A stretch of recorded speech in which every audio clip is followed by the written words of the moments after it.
Question है which one is most reactive towards nucleophilic addition reaction.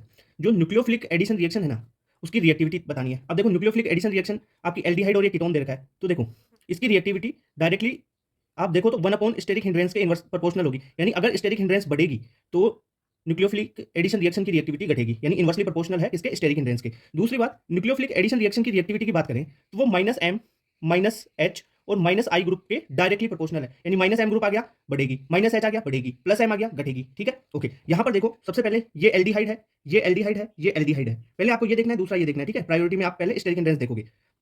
अब यहाँ पे देखो COCS3, ये क्या है भाई? C double bond O CS3 और इधर ये बेंजीन रिंग। ओके, तो ये क्या हो गया? ये कीटोन हो गया ना।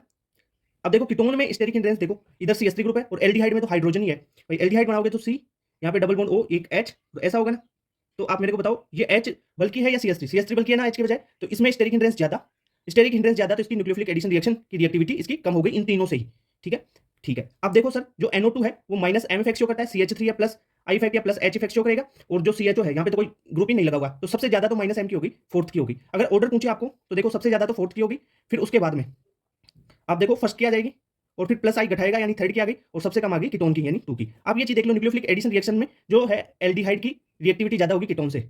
अब ये चीज तो आप रट के रख लो, एल्डिहाइड की ज्यादा होगी कीटोन से। ओके, अगर आपको KMnO4 दे रखा है और उससे ऑक्सीडेशन करवाना है, तो सिंपल चीज ये है कि अगर आपको 3 डिग्री हाइड्रोजन मिल जाए। अब 3 डिग्री हाइड्रोजन कौन सा होगा? 3 डिग्री कार्बन से जुड़ा हुआ, टर्सरी कार्बन से जो हाइड्रोजन जुड़ा होता है ना, वो टर्सरी हाइड्रोजन होता है। 3 डिग्री हाइड्रोजन, 3 डिग्री हाइड्रोजन दिख जाए ना, उसको आप OH में कन्वर्ट कर दोगे, यानी एल्कोहल बना दोगे उसका। क्लियर बात? तो यहाँ पे देखो, जैसे यहाँ पे ये है, यहाँ पे टर्सरी हाइड्रोजन है, इसका क्या कर दोगे? OH में कन्वर्ट कर दोगे तो ये एल्कोहल बन जाएगा। यहाँ पे देख लो, वही KMnO4 डाला, तो इस हाइड्रोजन को, टर्सरी हाइड्रोजन ये है, टर्सरी हाइड्रोजन को एल्कोहल में कन्वर्ट करना है। क्लियर बात? का है CH3COCl, उसकी reaction H2 plus Lindlar catalyst की प्रेजेंस में करवाई, तो CH3CHO यानी COCl से एल्डिहाइड बन गया CHO। तो ये कौन सी रिएक्शन होगी ये पूछा। अब वो रिएक्शन इज नोन एज, तो देखो लिडलार कैटलिस्ट क्या होता है? लिडलार कैटलिस्ट होता है आपका PDBSO4 के साथ में H2। ठीक है, ओके। H2 प्लस PDBSO4 को आप लिडलार कैटलिस्ट बोलेंगे। इसमें क्या हुआ? C double bond OCl convert हो गया CHO में। ये रिएक्शन है रोजेनमुंड रिएक्शन। अब यहाँ पे आपको क्लेमेंसन भी दे रखा है, वो भी बता देता हूँ। क्लेमेंसन रिडक्शन, क्लेमेंसन रिडक्शन में क्या होगा? कोई कीटोन होगा CH3 C double bond O CS3। ठीक है, रिएक्शन होगी जिंक अमलगम के साथ में और कॉन्सेंट्रेट HCl, एसिडिक मीडियम होगा। तो क्या होगा? ये जो कीटोन है ना, इसका रिडक्शन हो जाएगा और ये एल्केन में कन्वर्ट हो जाएगा, यानी CH3, इस डबल बॉन्ड को तोड़ दो, यहाँ पे हाइड्रोजन दे दो, CH2 CH3, ये हो गया। अभी आपको कार्बल एमीन टेस्ट भी बता देता हूँ। रिएक्शन है कार्बल एमीन रिएक्शन। इसमें क्या होगा? Carpal amine reaction 1 degree amine के लिए करते हैं। ठीक है, चाहे वो एरोमेटिक हो चाहे एलिफेटिक हो, दोनों देगी रिएक्शन। ठीक है, जैसे RNH2 है 1 डिग्री एमीन, इसकी रिएक्शन CHCl3 की प्रेजेंस में करवाएं, और यहाँ पे बेसिक मीडियम यानी KOH डालना पड़ेगा, तब ये RNC कंपाउंड बन जाएगा, यानी साइनाइड, आइसोसाइनाइड वाला कंपाउंड बन जाएगा, और इसकी फाउल स्मेल होती है। ठीक है, आइसोसाइनाइड बन गया ये, इसकी स्मेल होगी foul smell, foul smell. Okay, अब एल्डोल तो यार बड़ी रिएक्शन है तो इसमें नहीं बता सकता, तो ये सारी रिएक्शन करवा दिया आपको। देखो क्लेमेंसन बता दिया, कार्बोलेमिन बता दिया, रोजेनमुंड ये है ही बता दिया। ठीक है, है the reagent use in Gattermann coach aldehyde synthesis. अब देखो गाटरमान कोच एल्डिहाइड सिंथेसिस जो रिएक्शन है वो क्या है? Gattermann coach aldehyde synthesis reaction. इस रिएक्शन में क्या होता है? बेंजीन लेंगे, बेंजीन की रिएक्शन कार्बन मोनोऑक्साइड की प्रेजेंस में HCl के साथ में करवाओ, और साथ में आपको एनहाइड्रस AlCl3 लेना है। ठीक है, और इससे फॉर्मेशन क्या होगा?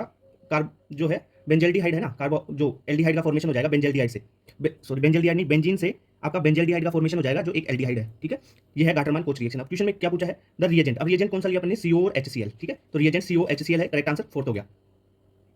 क्वेश्चन है which of the following has minimum heat of hydrogenation. अब देखो हीट ऑफ हाइड्रोजनेशन का कॉन्सेप्ट बता देता हूं। Heat of hydrogenation directly proportional होती है पाई बॉन्ड, यानी नंबर ऑफ पाई बॉन्ड्स के जितने ज्यादा पाई बॉन्ड होंगे हीट ऑफ हाइड्रोजनेशन उतनी ही ज्यादा होगी। दूसरी बात, अपन पहली प्रायोरिटी आपको पाई बॉन्ड को देनी है। दूसरी अगर बात करें तो हीट ऑफ हाइड्रोजनेशन है ना, जो एल्कीन है उसकी स्टेबिलिटी पे भी डिपेंड करती है, तो इनवर्सली प्रोपोर्शनल होती है स्टेबिलिटी के।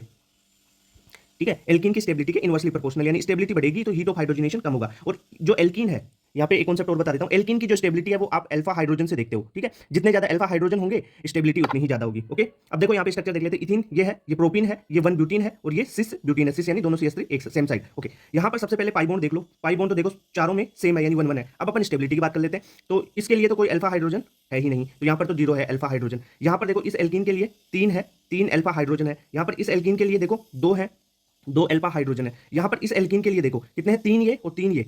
ठीक है, तो 6 अल्फा हाइड्रोजन देखो। अब जिसमें सबसे ज्यादा अल्फा हाइड्रोजन, उसकी स्टेबिलिटी इतनी ज्यादा, और स्टेबिलिटी ज्यादा तो हीट ऑफ हाइड्रोजनेशन कम होगा। ठीक है, तो क्या पूछा है? मिनिमम, तो सबसे ज्यादा अल्फा H इसमें है तो स्टेबिलिटी सबसे ज्यादा इसकी होगी, सिस वाले की, और स्टेबिलिटी ज्यादा तो हीट ऑफ हाइड्रोजनेशन सबसे कम, तो करेक्ट आंसर फोर्थ हो गया। क्वेश्चन है the oxidation of toluene to benzaldehyde by chromyl chloride is called. अब देखो आपने इटार्ड रिएक्शन पढ़ी होगी, वो रिएक्शन है ये, ठीक है, इटार्ड रिएक्शन। इटार्ड रिएक्शन है, इसमें क्या होता है, आपका जो टोलुइन है ये लिया अपन ने CH3, ये टोलुइन लिया। अब रिएक्शन करवानी है आपको क्रोमिल क्लोराइड से, ठीक है, CrO2Cl2 है क्रोमिल क्लोराइड। आप यहाँ पर CCl4 भी ले सकते हैं या CH2 आप सॉल्वेंट ले सकते हैं, ओके ठीक है, मीडियम। अब ये क्या होगा, सब इंटरमीडिएट बनाएगा पहले तो यहाँ पर CHOCr से एक OH जुड़ा है, 2 Cl जुड़े हैं, Cl2 का होल ट्वाइस बनेगा, ओके। फिर अगर यहाँ पर H3O यानी H प्लस दे दिया गया तो क्या होगा, H प्लस दे दिया तो यहाँ से आपका एल्डिहाइड का फॉर्मेशन हो जाएगा CHO, ठीक है। तो यहाँ पर बेंजेल्डिहाइड बन गया ना ये, तो इसे बोलते हैं इटार रिएक्शन। करेक्ट आंसर फर्स्ट हो गया।